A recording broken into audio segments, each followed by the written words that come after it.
Hey everyone, it's autumn, a time for harvest festivals and family reunions. And if you're planning on getting together with your family, you should protect yourself and them by getting an updated COVID vaccine. If you're 50 or older, you're at greater risk for hospitalization and death, especially if you have a chronic disease. So get an updated vaccine now. Need more information? Talk to a doctor. Find updated COVID vaccines at vaccines.gov. We can do this. Paid for by the U.S. Department of Health and Human Services. I'm Batman. I love Bat Dad. Bat Dad's hilarious. He's always just doing his thing. I'm Vengeance. I am the Night. I'm Batman. You thought darkness was your friend. I was born in the dark. Oh, You're listening to the Janchi Show, hosted by three Korean American adoptees diving headfirst into what it means to be adopted, Korean, American, and more. And now, here's your hosts, Nathan, Patrick, and KJ. Welcome back to the Janchi Show. I am one of your hosts, Nathan Nowak, along with Patrick, the laughing machine. I don't know. He was laughing, so I didn't know what he was doing. And KJ, how you guys doing? And KJ.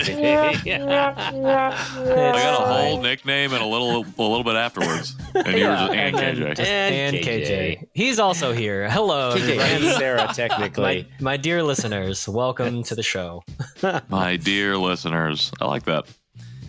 Welcome back. Yeah, it's good to be back. Thanks for having me on, Nathan. Yeah, no, you're welcome. Thanks for coming on. So what's been going on since the last episode? I can't get out of my head like how we used to be like, hey Patrick, what does Janchi mean? Like that was like our fun, clever way of throwing to someone. Because it'd be like, yeah, we're just like all sitting around a table, like whatever. And casual. also in our later episodes, how we would fill an awkward pause right here at the beginning, like we're currently having. There's been sometimes like, With just and rambling. what does Janchi mean, Nathan? John Chi, or sometimes pronounced Joan Chi, is KJ's new show. I don't know. No laughs. No laugh track. That was John a perfect Chi, fill. I know, that's It was okay. a good We don't way. need- It was a good we way don't to need go. to do this. But yes, John Chi, feast, celebrate, Korean adoption, Korean heritage. It Our only means stories, one of those words. Other stories. I know. We need multiple. He was doing a little descriptions. word association. It's a little, yeah. It's a little ad Yeah, lib. you can see the word cloud being drawn as Nathan's Exactly. speaking. It's a word tree. It's like Amazing. culture, heritage, environment, politics. We do celebrate all of those things, Yeah, which I think is pretty much what it means. it means Snacks. It means to feast. Feast. We Oh, yeah, to feast feast. on all of the things. Maybe Right. maybe Feast in all of it. at some point, if listeners come to the live show in Dallas, they can find some Janchi noodles to eat. 'Cause Wait, those what definitely- show in Dallas? Janchi noodles. So Dallas what? has Janchi noodles. both of you had very different questions. Patrick was I like, know. "Wait, what party?" And Nathan was like, "Wait, what food?" It's fine. This is who we are. We're great at this. We're We're professionals. We're good. It's You all wanted good. this chaos. Yeah, we got a live show coming up in Dallas, October 22nd, right? 10-2-2-2-2. Okay, great. I said right, and then nobody answered. I was like, I hope I got that date right. October I was 22nd. taking a swig of water.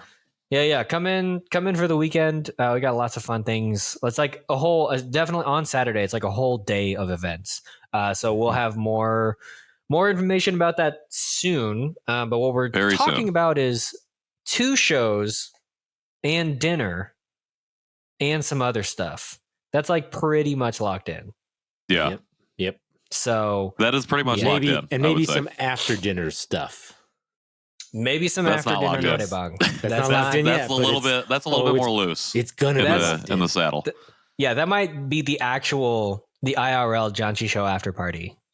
Is the Oh, there you go. the after dinner? Yeah, It's the Dallas after party. yeah. So that'll I'm be excited fun. about it. I'm, Dallas. so I'm excited. We will definitely send more news. I mean, we're trying to just solidify the hotel, the Carrollton Courtyard Marriott. So we're really hoping to get that linked in our notes so that we can give you guys all a place to go reserve rooms and things like that too. So very soon. Very yeah, soon. and I'm gonna say by the time you're hearing this, listeners, if you go to janchishow.com/live. You can see more information about the show. And if it's not there, then you should definitely yell at all three of us. If it's not there, cancel us. Unsubscribe. No, don't do that. Please don't do that. Please forgive us. Be angry, but also please forgive us. Yes. Just hold us accountable. Yeah, Jinx. exactly. Wow, amazing. So Amazing. yeah, just some incredible updates in the life and times of the Janchi Boys. Speaking of life updates, Patrick, how's your trip to Korea prep going? It's going good. Tickets purchased. I'm assuming rooms booked because they're supposed to be doing that. Have gotten no confirmation. Just know where the hotel is. Also, very recently, they announced that we don't have to pre-test negative to get on the plane, but I still will be testing before we leave. Still got to take a PCR when we get there. Totally understandable. As of this recording today, you have to apply for like a travel visa of some sort, like KETA, I believe. And that website is unfriendly. I will say it took me about probably 30 minutes just to get our pictures uploaded. So that was horrible. Other than that, most of it was just filling stuff in. Actually, the longest thing that it took me, on a part of it, it asks for your zip code for where you're staying in Korea. Oh, yeah. I don't know that they do that. Do they? You can't type a zip code in anywhere. The bar is gray. You have to click on an unassuming button that says zip code. Then you go in, and then you don't type in any numbers. You just type in the name of the place that you're staying, and then you find it, and then you click on it. I will say there was a 5-digit number that did seem like a zip code. So, but that was very, very frustrating. But other than that, now that we've got that done, I'm pretty sure Emily and I both got approved. I don't have access to her emails because I'm not like that. Wow. I got my approval though, so I would assume that she got hers. So we're going good. You get nervous? Yeah, I just got asked this question the other day by somebody. Sarah Parkdahl and her family are going to be there. SPD. And I was talking to Jeff via some messages, and he asked me how I was feeling about it. And I don't know. I don't know that I'm nervous. I think I'm worried that it's not enough time. Like, it's so rushed, and because it's so structured, which I am grateful for the simple fact that I don't have to worry about any of those things. It does feel like you're getting in on the first day, and I really only have a half day, and then you have 3 days, and then another half day, and you leave again. And so I don't know. That's probably my biggest worry at the moment. But I've got so much other stuff going on right now. It's just like I'm just ready to get over there and just kind of be on vacation. Even though I know it's going to be like a super emotional vacation. But you're just like, I don't know, take me places, Korea. True. I mean, the headache of not having to, avoiding the headache, I guess, of having to organize everything, I think is going to be nice. That'll take a big thing off your plate. And yeah, you can just enjoy what they're taking you around to see and what they're, showing you, and just meeting other CADs, which I know you've already done. But again, this will probably be your biggest CAD gathering ever. So yeah, for sure. I think it's 100. I think it's there. 150. Yeah, at least, or almost. Yeah. We did sign up for. I did sign us up for some painting class. That's one of the programs through the thing. They had a bunch, and the day that I got it, I was not at home, and I couldn't fill it out on my phone. And I was like, oh, nobody's going to sign up for these so quickly. And so I was like, I'll get it when I get back home. Forgot about it. And everything was taken up, all the cool stuff. But I am excited to at least do one thing and have that experience. But I wonder if it's going to allow us more free time. That's kind of what I talked to somebody the other day too, her former guest, the Honorable Jenna Antonowitz, and she was talking about finding those extra moments to be able to kind of do whatever you wanted to do. And you really had, or at least on her tour through me in Korea, had a lot of those things built in, which was cool. And yeah, I'm hoping there's like debrief time too. And that's the thing. That's I think one of the worries that I have about it being so fast is that there's not going to be any of that. And I'm just going to be left to carry all of this home and then have literally no time before I go to Dallas for the live show. So I might just be a ball of tears and asleep the whole time that I'm here on at the live show. Everyone who comes, but the good news is you have a 15-hour flight in between those moments where that's true. You can definitely sleep and or debrief, probably one or the other. I'm just going to go evenings too. I'm just going to kick the person's seat who I'm sitting behind and just scream, cry like a baby. And then they're going to turn around like, shut that baby up. They're like, oh, it's a grown man. Yeah. I can't tell them that. And then be like, it's fine. It's for an episode of the Janchi Show. It's a podcast about, you don't understand. And he'll realize. I'm very popular. We have tens of listeners. He's like, oh, you're Patrick from the Janchi Show, the dictator? Or the interjector? That's what he'll say. The interjector? Like, oh, deep cut. Or You've listened to 101, sir. You've listened to 101. I appreciate it. Amazing. But yeah, I'm excited for it. So, but I think it's a good segue into our guest and the interview that we have today. We were very blessed and privileged to have Darcy Mittelstaedt on the show. She is a fellow Texan, the South Texas. Currently a fellow current Texan, I'll say. Well, anyways, Darcy shared a lot of her story with us, a lot of really powerful, vulnerable things.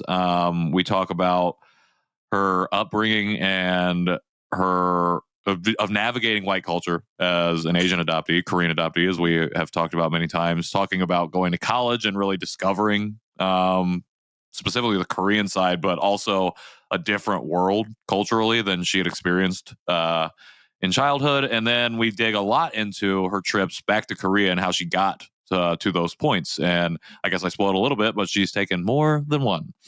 But those were really insightful and really helpful for me when we had this conversation, because it was like in the planning stages of going back to Korea. I had kind of just finalized a lot of this. And yeah, I think it's a really good conversation for anybody here, especially anybody thinking about going back and the different reasons you could be taking that trip. So yeah.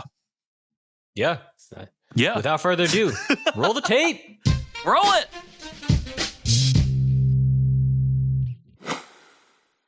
Welcome back from our adless ad break. It is the Janchi Show. Continuing on with this episode with our interview. Today we have with us as our guest, Darcy Mittelstaedt. Darcy, welcome to the show. How are you? I'm doing great. Thank you. Good to be here. Yeah, thanks for joining us. We are so excited to have you on.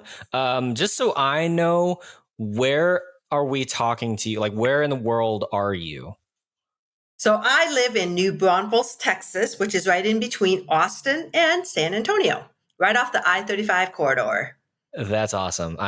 This is not part of the interview. This is a pre-interview, but I just want to say I grew up hanging out in New Braunfels a lot. My grandparents had a lake house down on Lake McQueeney. So I really, really love that area. So that's awesome. My sister and I were just Did you go to the Schlitterbahn? I think we did one time, but like that was like, we were like, we're here to be at the lake. Why would we go stand in lines when we got a whole Or did you go tubing down the Comal or Guadalupe River? I don't think I went. I don't think I ever went tubing. I did. Okay. I did a float. Well, no, a kayaking trip on the Guadalupe later in life. Okay.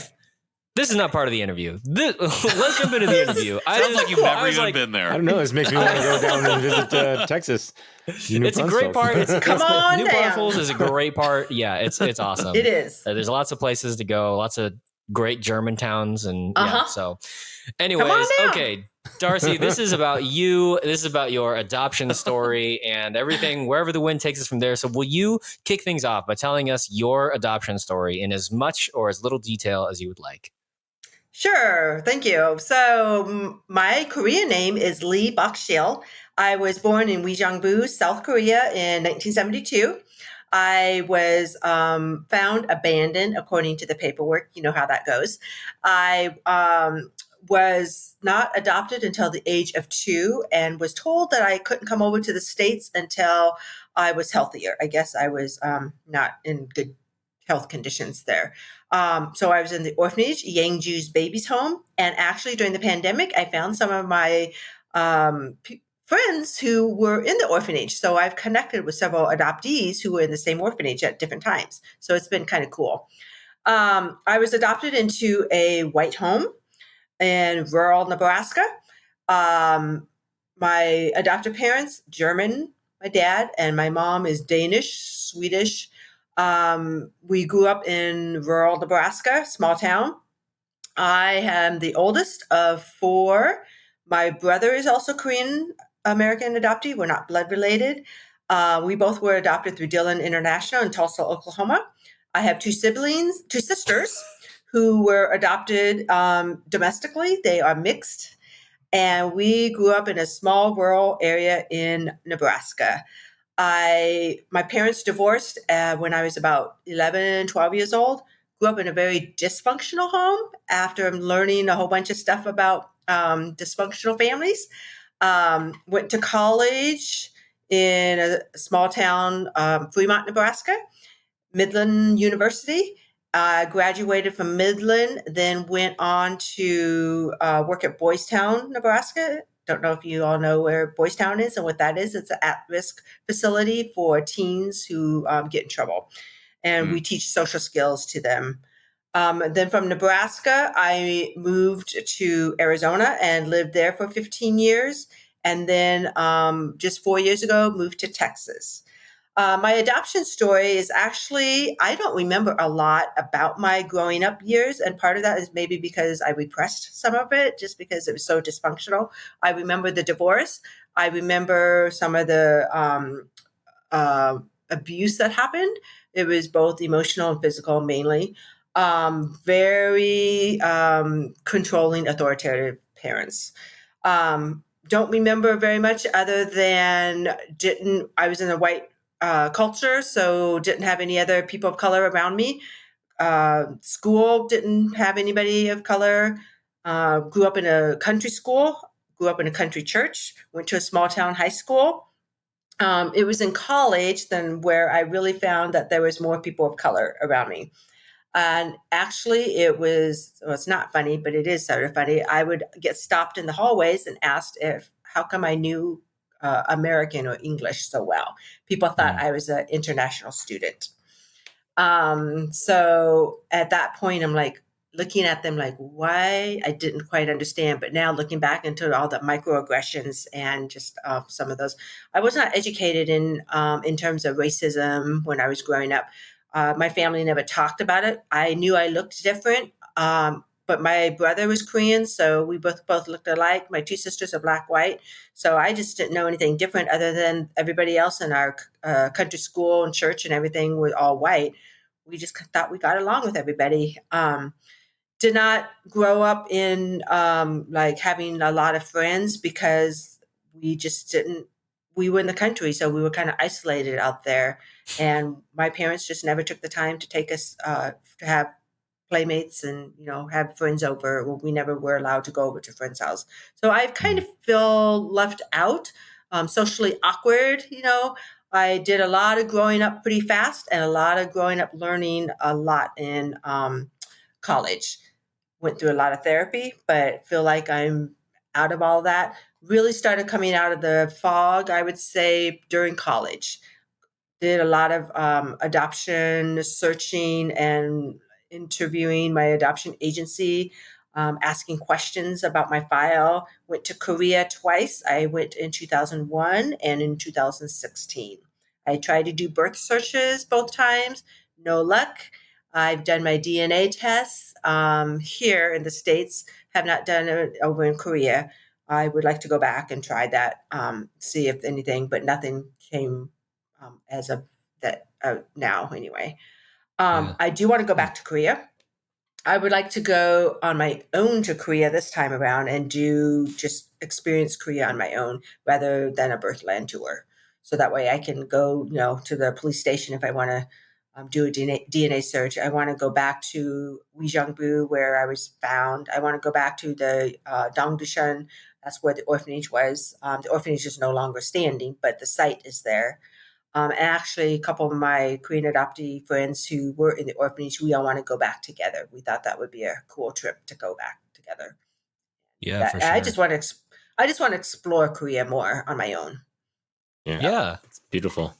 Well, thank you so much for sharing that and giving us that overview. I'm going to jump back to early days real quick, and I'm just kind of curious. I know that you said that you started coming out of the fog in terms of adoption stuff in college, but growing up in a family where all of your siblings were adopted internationally and domestically, was like, what was that dynamic like? Just in terms of like, was that a thing that y'all talked about really, or was it just like it was like a fact of your life and then you moved on? It was more of a fact of a life, and we moved on. I do remember asking some questions, and I remember my siblings asking questions about being adopted. We knew we didn't look like anybody else, and we knew we were from, we just didn't know where we were from. And I think our parents told us where we were from, like we were born in Korea, but they did not share a lot with us. We did not do any Korean heritage things. So being in Nebraska and then the adoption agency in Oklahoma, which I have no clue how my parents found that through Oklahoma by being in Nebraska. My parents, I know when I came over, they had to come to Chicago to pick me up at Chicago O'Hare. So I was escorted over as a baby. And same with my brother. He was escorted over and they picked him up in Chicago as well. So, Gotcha. Me also. Yeah. Really? I also went through Dillon and also went through Chicago also. Yeah. Yeah. Really? Yeah. Huh. Yeah. All right. Well, I think I that's got for picked up a in later Chicago, episode, but there might be a specific route, I guess, that the planes that they always took, maybe, and then maybe there was something specific about that. I don't know. That's definitely something to look into, I guess, maybe. Yeah. Okay. Well, so my next question, I guess, is like, what's the thing that started you on the journey of like kind of reckoning with race and adoption? I assume that, like, I mean, just based on kind of my own experience, like adoption just kind of being in the backdrop of your life, it kind of makes sense. You go to college, you're like, oh, I've got some independence. I'm going to do some research, whatever, maybe access to resources you may or may not have had, previously. But what was the thing that like made you think about, like, was it just kind of those like, oh, I didn't like, was it just seeing other people of color that made you think about your own Asianness, or like, what was that journey like? No, it was actually, I would say it was probably started in high school a little bit, more of identity. I was like questioning who I was and really wanted to know more about my adoption and really wanted to do a birth search. I wanted to see who my biological mom was, just because I wasn't getting along with my adoptive mom. But then in college, I had psychology assignment, because I was a psychology major.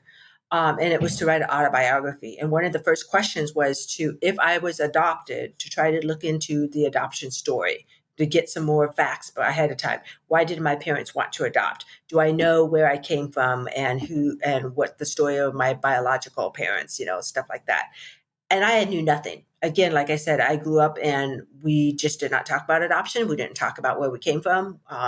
And so when I asked my parents, they had no clue. My mom at that time and I were not talking, so she wouldn't answer any questions for me. My dad couldn't remember what agency I was adopted through. My two siblings were adopted through Lutheran Social Services in Nebraska. I remember that because when my younger sister was adopted, I remember going there and picking her up. So I called Lutheran Social Services and I asked them, could you give me some information on my adoption? And they said on the phone, you're not adopted through us. You're adopted through Dillon International out of Tulsa, Oklahoma. And I'm like, where is Tulsa, Oklahoma? Because I had no clue. So I got online and I found them and I called them up and I said, this is who I am. I'm Darcy Mittelstaedt. I am doing a college assignment. I wanted to know a little bit more about my adoption. I come from a very dysfunctional home who is not sharing, my adoptive parents aren't sharing any information. What can you share with me? And actually I was quite surprised because the person I talked to, which I don't remember the name that now, had said, oh, let me put you in touch with the executive director at the time, which was the co-founder, Denise Dillon. And she actually invited me to come down to Dillon International for a weekend. And I got to tour their offices and sit down with them with my file. And they shared some of the information that they could share with me. So I got some of my questions answered that way. Once I shared my story with them about the dysfunctional family growing up, they felt pretty bad about it. which is interesting because, a lot of people would say, aren't you mad at the agency for putting you in a placement of a not good home? But I said, at that time in the early 70s, they were just starting their agency. And so they probably didn't know, they didn't have as much resources as they have now, of knowing what home studies they need to do. And still to this day, Jerry and Denise Dillon, the co-founders, have said to me, they wish they would have found out who the home study person was and read over my home study before my parents adopted. It's Which nice I thought that was they, interesting. yeah, I think that's really interesting. I mean, it's nice that they would still to this day admit that to you and be trying to hold themselves accountable to what had happened. I'm interested. I think it's interesting to know that you kind of like you got this assignment and it's like spurred you to action and you just kind of took it and you ran with it. And I know like going to college was the first time that you really started to step outside of what was your home life growing up. I'm interested. I'm curious to know. Had you started to form a support system once you got to college and you started to experience new things? And then did you have a support system when you were going through this process of like uncovering information about your adoption, interacting with the adoption agencies? Because it seems like a lot. And I think about trying to do that now with all of the different avenues and accesses that we have. And it's like, it still seems overwhelming. It feels like it would be extremely overwhelming, earlier on with much less access. What was that? Did you have a support system or were you going at it alone? I was actually going at it pretty much alone. I had some friends, but they didn't understand what adoption was, and they didn't understand me. I was just getting to know them. Since my adoptive parents weren't supportive of that, I had a couple other adult mentors in my life, but I never thought to reach out to them to ask to say, "Hey, I'm doing this." So I kind of did it on my own. And actually, looking back at it now, and I don't know how I got through that. I really don't, because I think what I did is took it all in and just kind of stuffed it and didn't really think anything about it until just, again, recently, probably within the last 5 years or so. So I was in college in 91 through 95. So that's when I kind of did all that research and stuff. I also got invited to come down and do the Korean Heritage Camp and the Discovery Days for the teens. So I did that because I'd never done that growing up. And then was invited into going on a Homeland tour. And then I joined them on the Homeland tour in 2001. So went to Korea for the first time with them. That was overwhelming. And I went by myself. I didn't have where the other adoptees who were a little bit younger all had their adoptive parents go with them. And I was by myself. So that I wish I had another adult or somebody else to talk with and unpack. And I, to be honest, don't remember much about that trip. I mean, just bits and pieces of, we went here. Yeah, we saw that. Yeah, we did that. Yeah, I went to the orphanage site. But as far as the emotions and taking it all in, it wasn't until my second Korea trip that meant more. Yeah, I was going to ask what the difference was, because I mean, I remember like I was young when I went back to Korea myself, and it was like a fire hose of just like, it was like sensory overload for all five senses, plus like my own emotions and my brain. It was a lot. And I remember like specifically, kind of moments and highlights and whatever. But I was like, if I tried to like trace my steps, I would have no ability to do that. And for you, I mean, that's what, 15 years between the first time you went and then the second time you went. Like, what was I guess what changed in you, and how was the second Korea trip different than your first time? So the second one was a lot more meaningful, and I felt like I got some closure in some questions that I had about myself and my race and my identity. The first time, it was just as you said, a fire hose. Just I like plopped down into Korea and looked around and felt like, oh my gosh, I look like everybody else. And then when people started talking Korean to me, I had no idea, couldn't speak it. Yet when I started speaking English, they look at you funny because they're like, why are you here if you're, But I felt comfortable because I looked like everybody else, if that makes sense. But yet I felt uncomfortable because I had no clue where to go and how to navigate. Luckily, I had the tour guide and Duck Young, the social worker, went with us to help translate and stuff. I just remember soaking in the food, the music, the land, and all the sights of that. And then when we went to Eastern Social Welfare Society, where the agency that Dylan partners with, that was an emotional time. And I do remember that, seeing the babies all lined up on the second floor in the nursery. I do remember that, and thinking to myself, I was one of those, probably laying there like that. And then I remember sitting down with a file with the social worker in Korea with Duck Young and going over the file, and yet there's nothing in my file. It was pretty thin.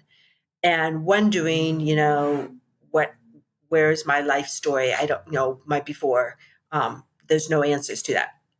The second time I went and sat again with the file, by that time, I had heard lots of stories about how files were messed up, or things were kept out for, reasons, just, all that. And so then I wondered, is this my true file? What's in it? Is this true, really true, or not? And so I did, a lot of questioning, and yet they said what I didn't appreciate or like was I couldn't touch the file. I couldn't get copies of the file.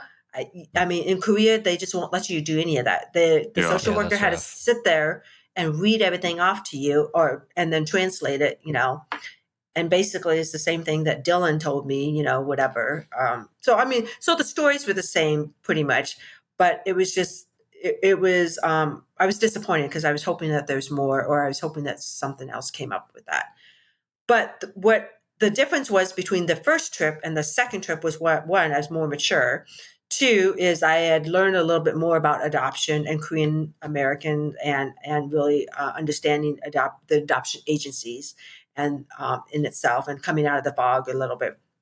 And then the purpose that I went the second time was also to try to do a little bit more birth search if I could, but then to understand, okay, this is probably might be my last time coming back to Korea. I wasn't sure. And saying, okay, this is who I am. I'm just going to accept how I came, and don't know my biological roots or anything, but know that I assume my birth mom, does remember me, because we heard from the birth moms at the Eastern, and they say that they always remember their children when they give them up for adoption. So that was I felt that as a good closure type thing. Like I said, the first trip, I don't remember a lot. And part of that is I think I was coming out of my own dysfunctional family. It was fairly new. My first time in Korea, traveling overseas, I think that was my second time overseas. And just kind of, it was just so much. Yeah, so much. So I have a follow-up to that, kind of that gap between your first trip and your second trip. So like you said, you're coming off of that first trip, not a lot of solid memories that you have, and maybe not the greatest time. And I'm wondering, in between then and then 2016, when you were able to go again, were you able to start building community within like the Korean adoptee community, or within maybe the Korean American community? Was that something that also you were able to start building, which helped or led into that second trip? Yes. Thank you for pointing that out. Yes, because when I went in 2001, I was still in Nebraska, and I was just out of college and didn't really do anything with Korean American adoptees, didn't know anything about it, just other than my research of studying who I was and my adoption stuff. When I moved to Arizona from Nebraska, I was felt like I did a 180, 360, whatever, and totally became really healthy, and just kind of came into myself and got connected with the Korean American adoptee group down in Arizona.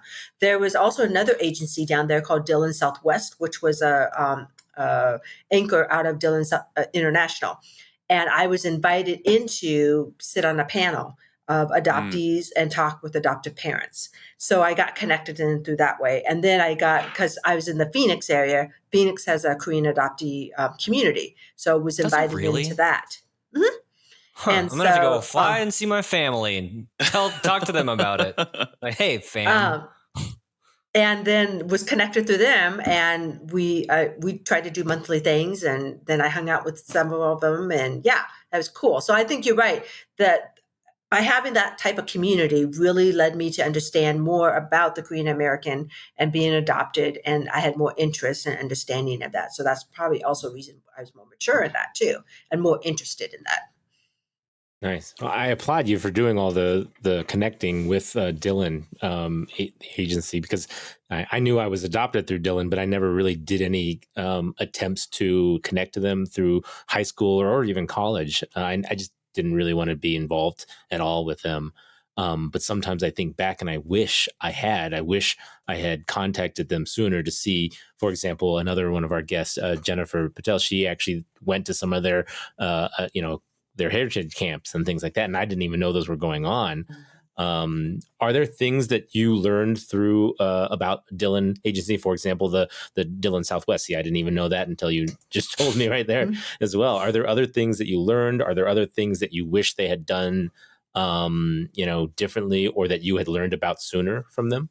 Oh, absolutely. I wish, and maybe my parents did know and they just didn't let on to know, but I really wish I knew about the Korean heritage camps and the discovery days. And they were doing them, I think, when I was younger. And, but my parents never invited us. We never went and it was a part of that.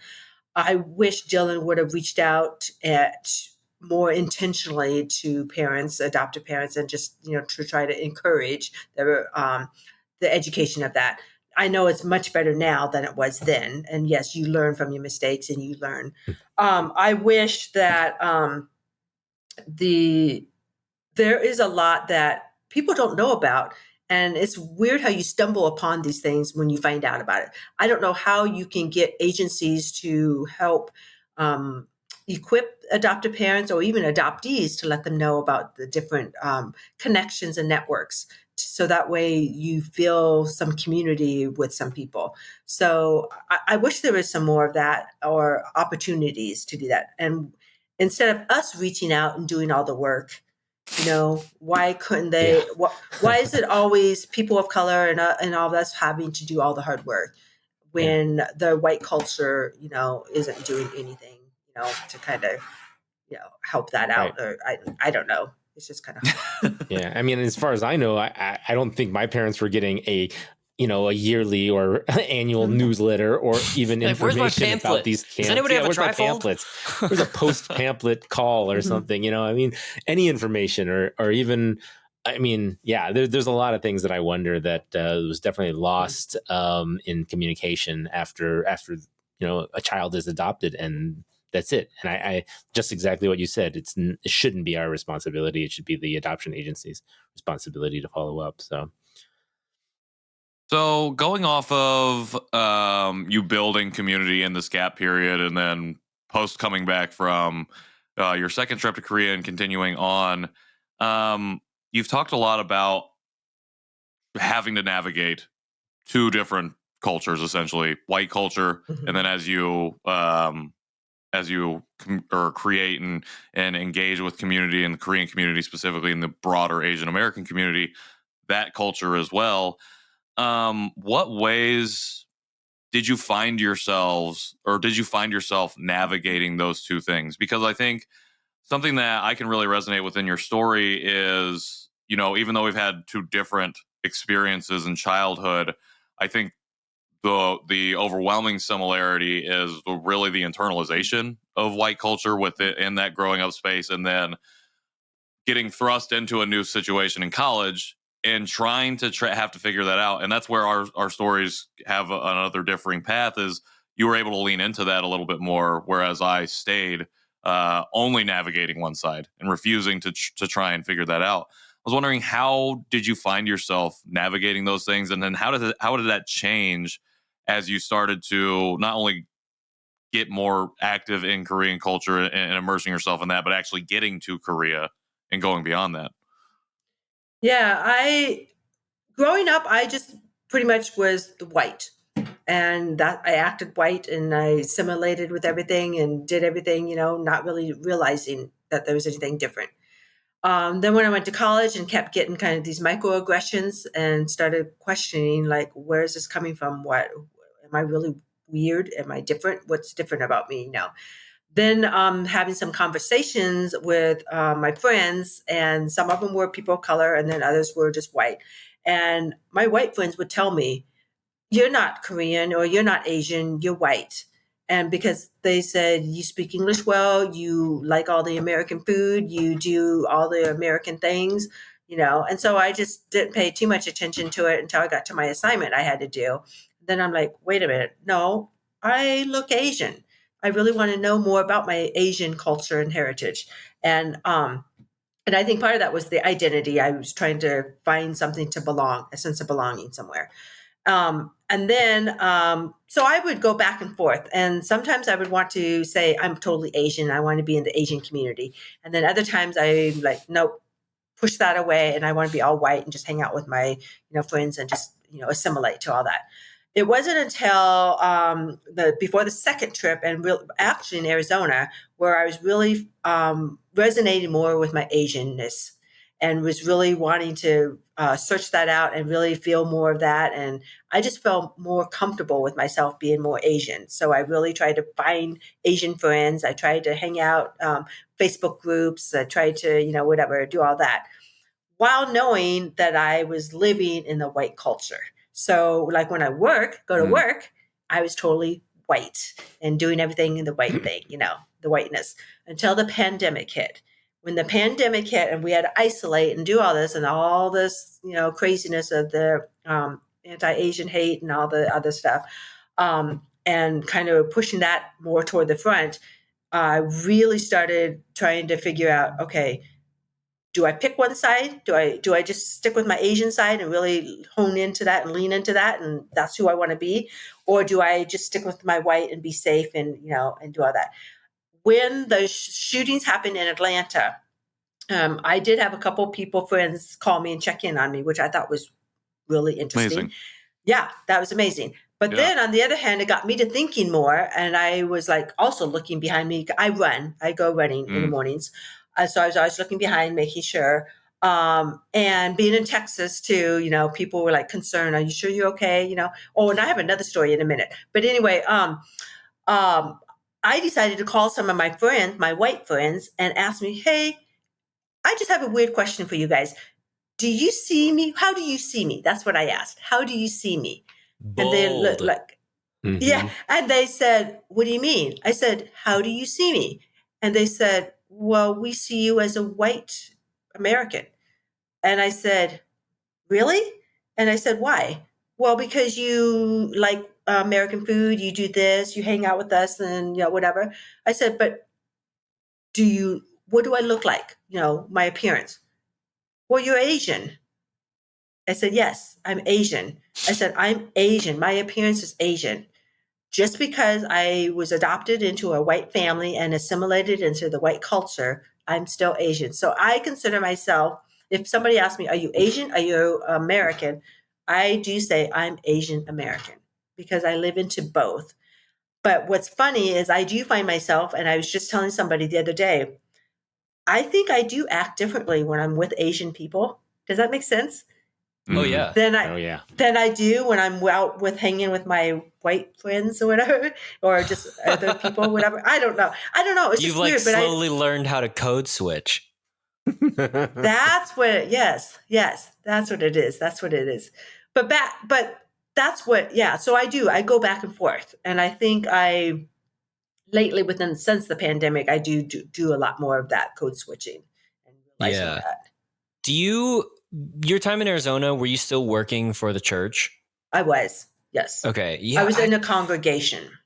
Okay. A white congregation, all white congregation. It's so interesting when you're in church spaces. There's I don't know, some Instagram account that I think it might have been Dirty Rotten Church Kids or something. I don't know. But it was a meme that had popped up, and it was like, everyone was at a ball game sitting in a row, and like it was like the whole church staff and then that one Asian guy, And I was just like, yeah, that's so many church staffs in America where it's like Mhm. all white people and like that one Asian person, or like all white people and that one black person, or all white people and then like the one Hispanic pastor, like whatever. And yeah, it's so simple. And I had a similar experience where I was in a meeting and the guy running the meeting was like, we're all white here. And I was just like, no. And he was like, oh, yep.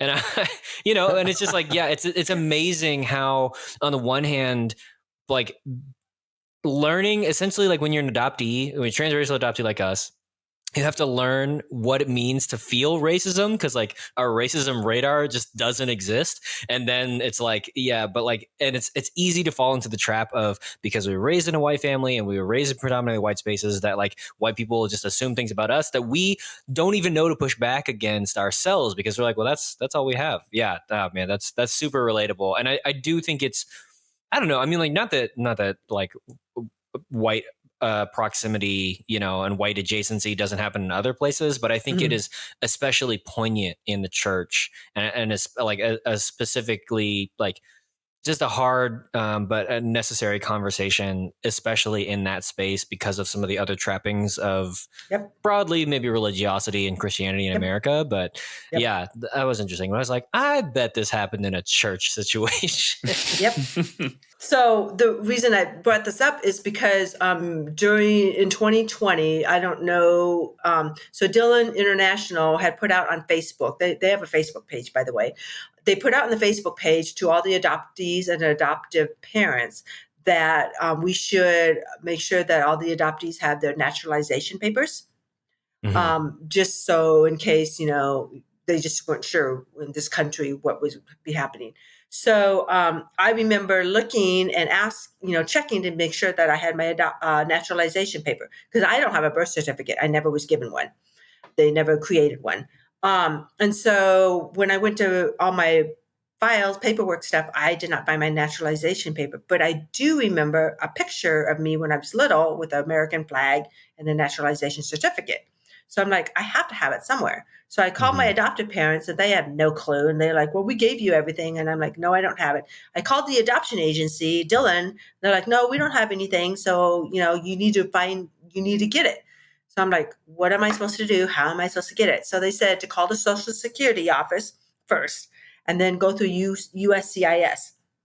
So I called the Social Security office and they tell me on the phone, they said, oh, we show that you were not a citizen of the United States until 1986. I said, wait a minute. I was born in 72. I came to the States in 74. I have a picture that on the back it says 1975 with me holding a naturalization paper and an American flag. That doesn't make sense. And they said, well, that's what our paperwork shows. It's 1986. You were an American citizen, became an American citizen. So I thought that's weird. So then it dawned on me, I think that's the year my parents divorced. And so they right away, wanted to make sure they get all their paperwork and ducks in the order, whatever. I don't know, maybe. So I called USCIS and I said, how am I supposed to get a copy of my naturalization paper? And they said, well, you have to fill out these forms and pay the money and, whatever, and try to locate it that way. So I did all that. And I go into I had to go to the USCIS office, do all the fingerprinting and the interviews and all that stuff. And they looked up in their thing and they're like, well, we sure don't see anything. They looked in Nebraska, they looked, whatever. So they had me fill out some more paperwork and send it off wherever they need to send it. Finally, 6 months later, they gave me a certificate of citizenship. It wasn't the actual naturalization, I don't think the original, but what's weird is I had a passport because I went to Korea in 2001. I went to Europe in 2000. I wanted to know, I must have gotten, well, I know I got the passport before 2001, 9/11.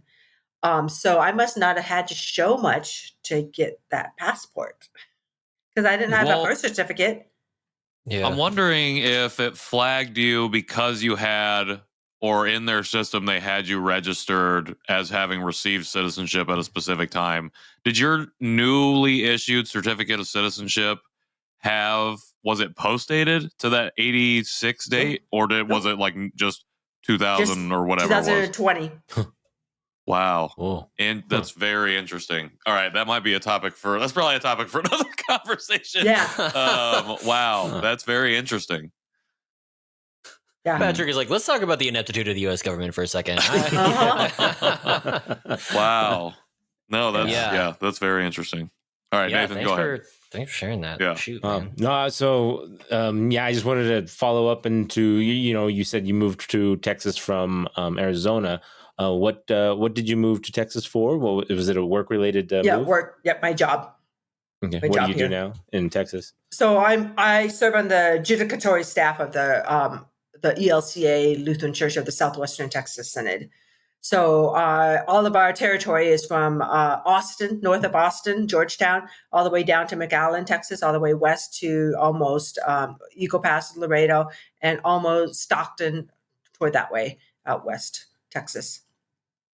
So sorry, go ahead. I was going to say, when you moved, did you also start looking for a Korean adoptee group like you did when you moved to Arizona?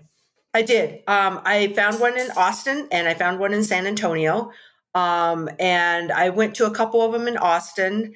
The issue is that I live in New Braunfels and I-35 corridor traffic has grown immensely. Sure it's the worst. It is the worst. And I travel a lot for my job anyway, all over the state.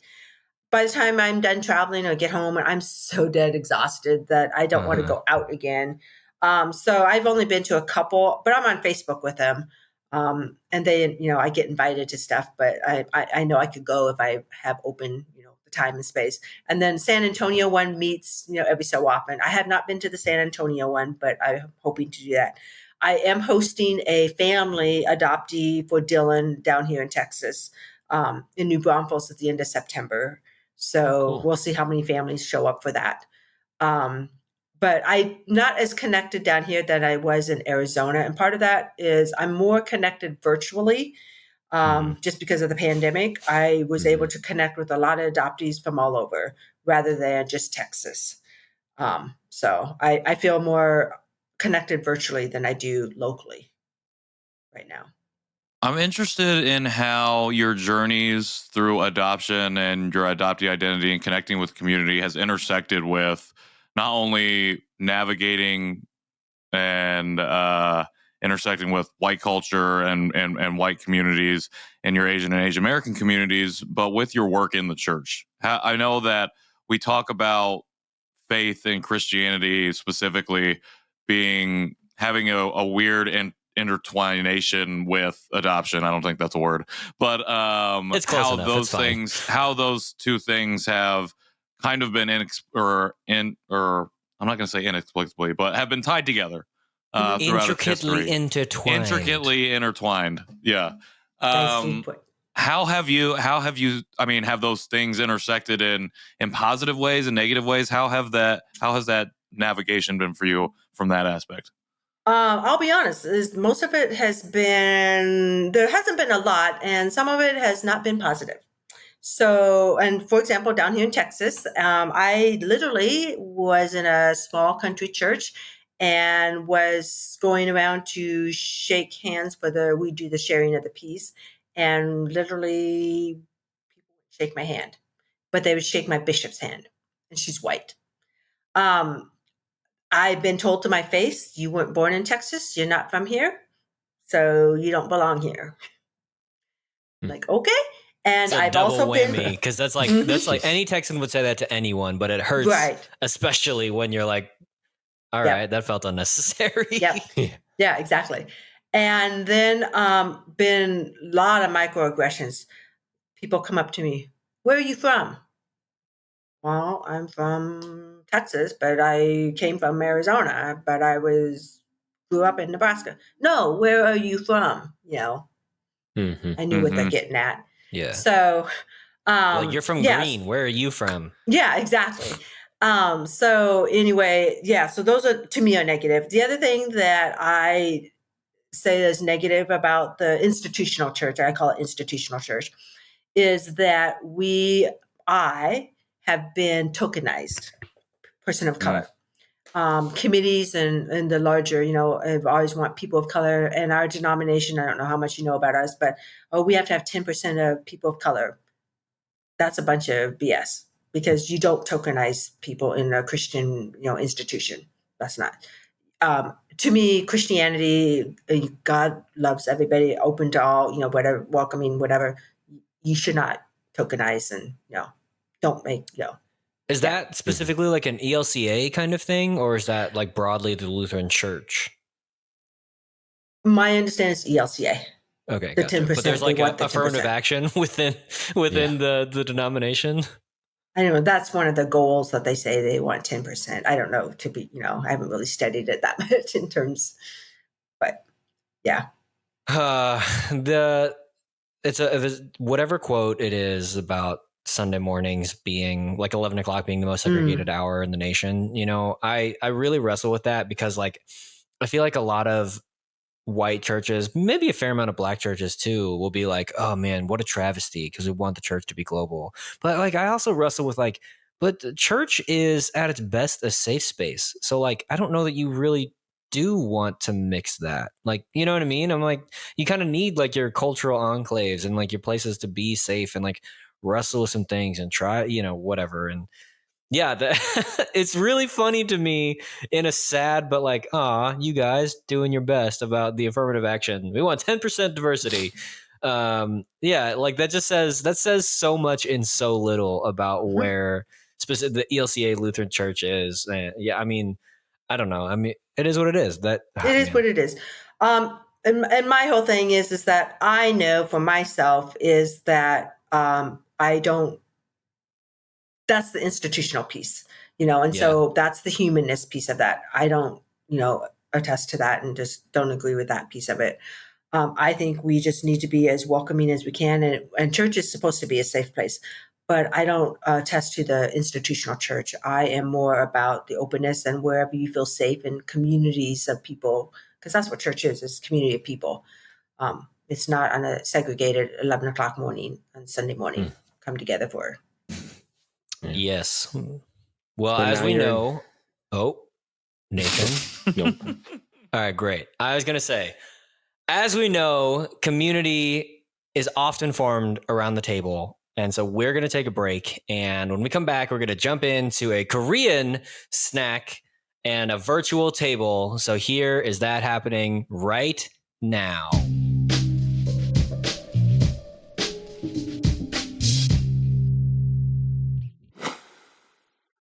Welcome back to the Janchi Show food portion, snack time, whatever else you want to call it. Oh, I don't know. I forgot we're doing camera stuff now. Are we? No, it's not. No, we're not doing this camera time. on this one. Yeah. All right, cool. Patrick was just raising the roof, apparently, though. So if anyone wants No, that was fireworks. Raising the roof. Firework hands. Okay. That is not raising the roof. It looked. It was raising the roof rough. with some sort of like sparkly hands. Is what it looked like. With some I flair. can't not hear it. With flair. That's fine. With some flair. Amazing. Woof. But we just had a great interview with Darcy Mittelstaedt, and now we are going to eat a candy because I saw these and I was I don't know, I was intrigued by the character. I was tricked by the character and the color. I like the character. I like the color of the package, yellow, greenish, blue gradient. I don't know. It looks fun, and I like sour candies. So the big words of sour on the front of it. Again, this is mostly in Korean writing, but the only thing that's in English is the word sour. So yeah, I don't know. No, the word open. The word open is on here twice. Sure. Thanks. Which actually has open ever been in Korean on a snack that we've had? I'm gonna go ahead on it was a in limb and Korean say in the no. last one. I'm gonna say Was no. it really? I'm pretty sure. The last one, really? I have the box right here. I would be surprised. Oh, he is not lying. He's not lying. It says, Aha! oh, really? Nice. Crushed it. All right. I don't know if you can see that, but 1 out of 99. great podcasting. Okay. But yeah, I don't know. It looks like a sour candy. It looks like a lemon one. I don't know. It doesn't really. I can't really read the writing, but I'm assuming it's a KJ, sour what does candy. this say? That says bakase and then jelly and Sour? I assume. shinmat, which I assume means sour taste. So Yeah. Bacchus jelly And the only reason I know Bacchus is Bacchus is because Nathan already looked it up. And then I Googled it and I was like, what? And then it's Bacchus, which is the Roman god of agriculture. Yeah. So this is Also Bacchus then. I'm Also assuming this character on the implied front. the Roman god of partying. Yeah. But I was very curious, why would it be a Bacchus jelly sour? Like, it doesn't make any sense. Well, this guy is It's supposed to be a definitely party in your partying. mouth. It's a party sour. He's got 2 thumbs up. His eyes are squeezed closed, and he is yelling in jubilation. So You know this the is going to emoji be we're very talking sour about. then. I hope it better be sour because I like sour candies. In a This is costume just- that I can only describe as a child's Teletubby pullover true. That's without the Korean TV. Teletubby-ish. Like it. Look at the little hat. He's got a little white hat on it. That's funny. Whoa. So the first Darcy, thing that are I you did notice. partial to sour candies? I like sour candies. All right. But Same. you know what? I don't think they were as sour as they could be. Okay. Oh, did you already have one? I ate. She snuck one I in. ate one. Oh, interesting. I had to test. Full Woo! disclosure for the That's listener at got a home, I'm not eating Oh, that. sorry. Oh yeah, KJ does not have his I snack. don't That know was what a it is. strong smell come out of that bag. When Is I it a opened lemon up. smell? It's not a lemon. It's definitely a candy smell. Yeah. Sugar. So sugar. It's sugary. There is a little lemon. There hint is coming lemon. out of that. But I've had more sour flavor. I agree. This is not as sour. It's actually more sweet Mhm. too. Interesting. Yes. Looks like could be a cough drop coated in. Coated in sugar. And Yeah, sugar? I was expecting it to taste like a lemon drop, Yeah. but yeah, I don't know. It has some lemon flavor. It does have very little lemon flavor. This makes it you says want it a also has Warhead. vitamins B1, B2, and B6. It has Yeah, vitamins. I saw Yeah. that. I'm like, that was interesting. So Leave it to Yeah, Korean. lemon, Like, riboflavin. we care about your people. That's not and too your bad. health. Well, Yeah, I I gotta mean, try another one. It's not We as gotta try another. artificial as I Is it expected. chewy? I guess it's a jelly, so it's chewy, right? Yeah, Yeah, it's it's like a chewy. gummy It is. bear. It's like gummies. Okay. I don't know Sour if I'm gummies. supposed to have more than 2 since it has vitamins in it, though. I was going to Sorry, say, try it as sounds one. like it's mostly just a vitamin that's a little bit sour. Yeah, so like Nathan said when he got tricked into buying this thing is tricking me into eating healthy. Vitamins. It's a sour Under the vitamin. guise of Yeah. candy. Yeah, A sour it's a vitamin. slightly sour vitamin. That's Well, fine. you're welcome. My kids eat gummy vitamins all day long, and I always sneak one. So, I also eat gummy vitamins. oh, child at heart. Well, the pills they upset my stomach. So, whoa, Patrick. Okay, Patrick Are you is okay? joking. Don't choke. Sir? We cannot give you the Heimlich over the air. Sir? Sorry. Don't choke. I'm okay. He's okay, folks. He's Choke. good. He's okay. Wrong pipe. Yeah. Choking on the sugar. What? He's not even finished coughing and he popped another jelly in his mouth. Maybe this one will help wash it down. You gotta hit it down with more. Yeah. Luckily, it's jelly, so it'll dissolve. It's dissolved now. Yeah, but it's all that Yeah. sugar. Oh, I did about choke there. Yikes. I'm all right. Sugar high. Well, Goodness. Woo, that was scary. Oh, can't even talk No. no more. I like them. They're good. Oh, let's hop into ratings. Yeah, let's do this. Oh, Darcy, what do you think Give on me- a scale from 1 to 5 Bacchuses? I would say 4. 4. 4 out of 5 Bacchuses. Interesting. What about a the good rating. sour? Like, how sour is it on a scale of 1 to 5? 3. Yeah, I'd go 3. So just I like think middle of the road. It's similar to a Sour Patch Kid. Yeah. I would give Yeah. it a 2 on sour. Yeah, Okay. I'd say it's very similar to a Sour Patch Kid, but I'd say it's gummy like a gummy bear. Yeah. Sour Patch Kids are a little more hard, I feel. All right. Patrick, But I you still good, like buddy? it. But yeah, Ugh. and it's not too lemon where like my tongue hurts. Yeah. Or I'm like, you know, Right. I Oh, just yeah. ate lemon. Yeah. Although I'm not Um, choking like Patrick is either. I'm gonna give it a 3.5. I think it's a solid. I think it's a solid candy. I would like to try another flavor. I think a Yeah. strawberry or maybe a watermelon or a blueberry. I'm gonna give it a 4 on choking. 4 on choking. Because you're And, still uh, alive, force. right? Yeah, still alive. 5 on choking if I was dead, for Yeah. sure. Yeah, it's a perfect score. Just posthumously. I give And it a then 5. I really like the packaging. I think the aesthetic of this Yeah. snack is very fun. So It I'm going to drew give me it in. that. It's cool. Yeah, I mean the guy's Nathan? got a thumbs up. Yeah, I like it. I'm good. I think that's a good rating. I'm going to go along with Darcy and give it a 4. I would eat more of them, but I'm restraining myself because it's got vitamins in it, and I don't want to eat like 50 million Overdose. vitamins. Overdose on Exactly. vitamins. Overdose on vitamins. vitamin They're B. water soluble. They go straight Yeah, through your system. it did say Yeah. it's water soluble. I know those are specific things, but it also says 1,000 milligrams of something. Yeah, and I that's don't it. know. Trying I to figure wonder, it no- out. Is that vitamin C? I don't know. Maybe. Don't I don't know if it has vitamin C in it too, because no, it does. It doesn't even have it listed on Hello, the back everybody. where it Welcome says to the We vitamins. Read the Nutrition portion.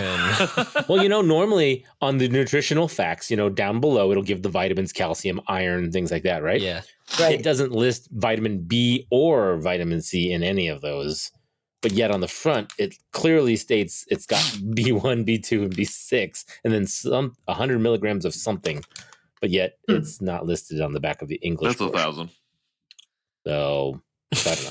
Interesting. But Do you I like ever- it, so Do you ever do the Google Translate, or where you can put your phone over and it translates the Korean? Oh, Yeah. I've tried that. It doesn't I did it, work and as well as I it's wanted It kind to. of doesn't. accurate. Yeah, so it but doesn't not- do it Yeah. the greatest. Oh, well, Well, I Now don't that get to I've give it a not rating choked. because I Oh, didn't yeah. eat it. Unfortunately, KJ will have to wait. KJ Black will have to make candy, a whatever it TikTok. was last time, I'm giving it a 3. You'll have to make a TikTok. Food portion I'll makeup have to go edition. buy it. Yeah. Um, Okay, when you did All that right. though, I thought you were just gonna put makeup on your face. I was like, how is this? That's a what food portion? everybody said. Everybody Yeah. said that. Tricked you. You fool. All right. I'll come up with a better name. So, fine. so I just did the Google thing. It says it's a sticky sealer. He was trying A to seal my sticky throat up. sealer? For sure. Sticky sour sealer. Oh. Interesting. Steeler. Sorry, sticky sour Steeler. steeler. That's what it says. Sticky sour steeler. Interesting. I wonder what's stealing. Man, I I know. like did something to the back of my throat. That was not good. Retroactive rating change. Just kidding. Oh.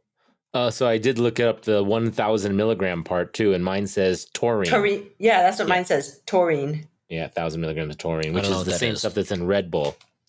Whoa! Yeah. Ah, So now I have wings. Great. So, I don't know. Bacchus I mean, jelly. Does that mean I'm going to be up all night? I don't know. We'll see. We will see. Bacchus and Um, taste jelly sour? Well, we'll have to try the different flavors. Are there different flavors? No, this is the only flavor I Oh. saw. That's lame. Well, Darcy, really appreciate you giving us your time and sharing so much of your story with us. Before we close it out, I did want to ask you one final question. What do you have going on right now? What are you excited about? What's next in your journey specifically? Is it another trip back to Korea, or what? Is there something specific that you're gearing up for? You're really excited about? So yeah, I am actually planning a trip back to Korea with a couple of my friends that were part of the orphanage. I actually met one of them in person when I was in Arizona this summer, and so we hit it off. And it was just like we were almost like soul sisters, from Seoul. But anyway, she was. Can you hear the wordplay? Yeah, get it? She was. Her adoptive dad was a military out of Camp Casey. And so she didn't come from an agency. So she doesn't have a lot of paperwork and stuff. So she's really curious and wants to go back. And she's never been to Korea. So she wants to go back, and she thought it'd be fun to go back as a group, a small group of us who've been to Korea and then go back to the orphanage site. So I'm looking forward to that. So we're hoping to do that sometime in the next probably couple of years, save up some money and just go on our own. That's well, awesome. that is very, very exciting. I myself am getting ready to go back to Korea for the first time since I was adopted in October. So that is with OKF. I was just saying, the you're going to OKF OKF? trip. So I'm we will jealous. see how that goes. I might have to reach out to you and ask some questions before that happens. But if anybody else will want to connect with you or potentially follow along on your journey, is there anywhere that they can find you or follow you at? Yeah, I'm on Facebook. My first and last name, Darcy Mittelstaedt. And then I'm on Instagram, DJ Mittelstaedt. And then email TJ Darcy. Mittelstaedt. Yeah. And then my email, darcy.mittelstaedt@gmail.com. Perfect. Well, we will definitely link all of those in the show notes. KJ, if they want to find us, where can they find us at? They can find us at Janchi Show on all of the social media platforms that are super matter except for TikTok, which I don't know, maybe that'll change at some point. They can send us an email to janchishow@justlikemedia.com. They can leave us a voicemail, 972-677-8867. They can hang out with us on our website, janchishow.com. If you want to support the show, that would be fantastic. There's lots of ways to do that. You can go to janchishow.com/support. Also, I am still looking for some artists to slide into my DMs to talk about a potential new shirt design. Some person has already reached out to me. I got to keep it a secret from my co-host, but I'm very excited about what I got in my brain hole. So hit me up personally at KJ Relke, wherever I want to be found. Wherever I'm accepting DMs, I'd love to chat with you about it. Nathan? You can find me on Instagram at nnowalk. And you can find me on Instagram at Patrick in the World. You can also find me on TikTok now, I guess, at Patrick in the World as well. And you can find me on LinkedIn at Patrick Armstrong. I am the Asian one. I guess that's the running catch thing at the end of the... I'm going to cut that out. That's fine. Anyways, Darcy, again, thank you so much for sharing so much of your story. Very excited to see what happens on your next trip and to follow along with you there. And for everybody else, thanks again for tuning in for another week. Until next Wednesday, Janchi. Heyo! We got it! We got the timing. That felt good to get the timing right. Yeah, it was nice.